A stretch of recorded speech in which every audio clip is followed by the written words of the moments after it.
Salut à tous, c'est Nisno. Aujourd'hui on se retrouve pour le premier épisode des tweaks de la semaine. On commence avec le tweak Météor, disponible pour 1,99$ sur la source de Big Boss.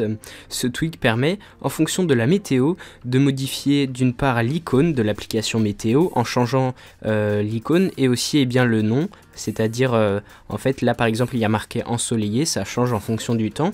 Et dans la barre de statut, vous pouvez voir que à côté du symbole Wi-Fi, j'ai la température et que à droite de l'heure, j'ai un petit soleil pour indiquer le temps dans la journée.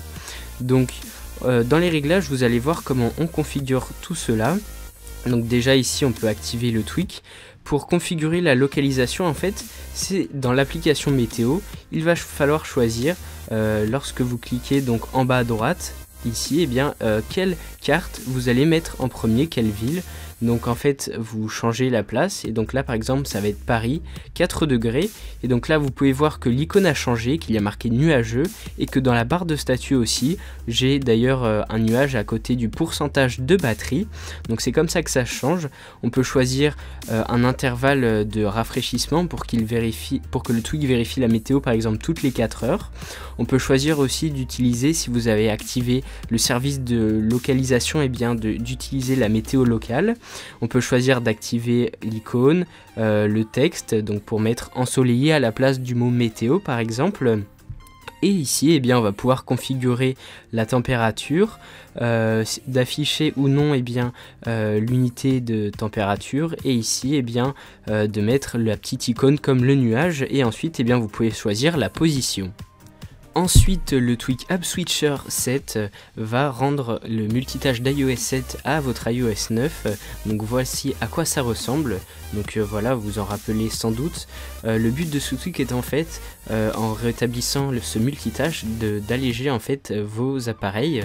Donc depuis le multitâche d'iOS 9, il requiert pas mal de ressources. Donc sur les appareils les plus récents, ça ne se sent pas forcément, mais sur d'anciens appareils comme par exemple un iPod Touch 5 ou un iPad 2, ça se sent, et du coup ça lag pas mal. Donc en rétablissant ce multitâche, votre appareil sera plus rapide. Dans les réglages, c'est vraiment très basique, vous allez tout simplement pouvoir activer ou désactiver le tweak.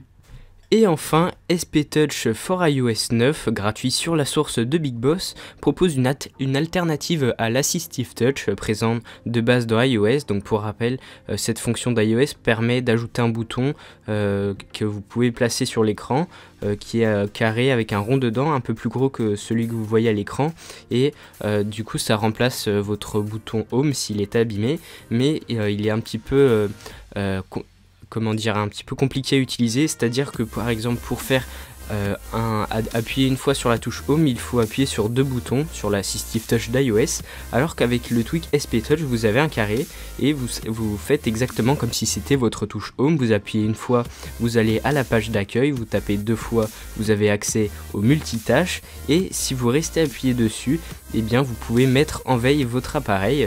Donc c'est beaucoup plus simple d'utilisation, et en plus vous allez avoir plein d'options dans les réglages. Donc on peut notamment le désactiver sur l'écran de verrouillage. On peut modifier la taille du carré, ce qui n'est pas possible du tout avec l'Assistive Touch d'iOS. On peut sélectionner la transparence à l'intérieur de ce petit carré. On va pouvoir choisir la couleur de l'intérieur. On va aussi pouvoir sélectionner la couleur du contour. Donc on va vraiment pouvoir faire plein de choses avec, et donc grâce à ça, si votre bouton Home est défectueux, vous pourrez continuer à utiliser votre appareil. Et donc il y a une dernière fonction, c'est la possibilité de le faire apparaître et disparaître grâce à un geste activateur. Donc vous voyez, j'appuie 2 fois sur ma barre de statut et le carré apparaît ou disparaît. C'est tout pour cette vidéo, j'espère qu'elle vous aura plu. N'hésitez pas à mettre un petit j'aime, un petit commentaire, et moi je vous dis à très bientôt pour une prochaine vidéo.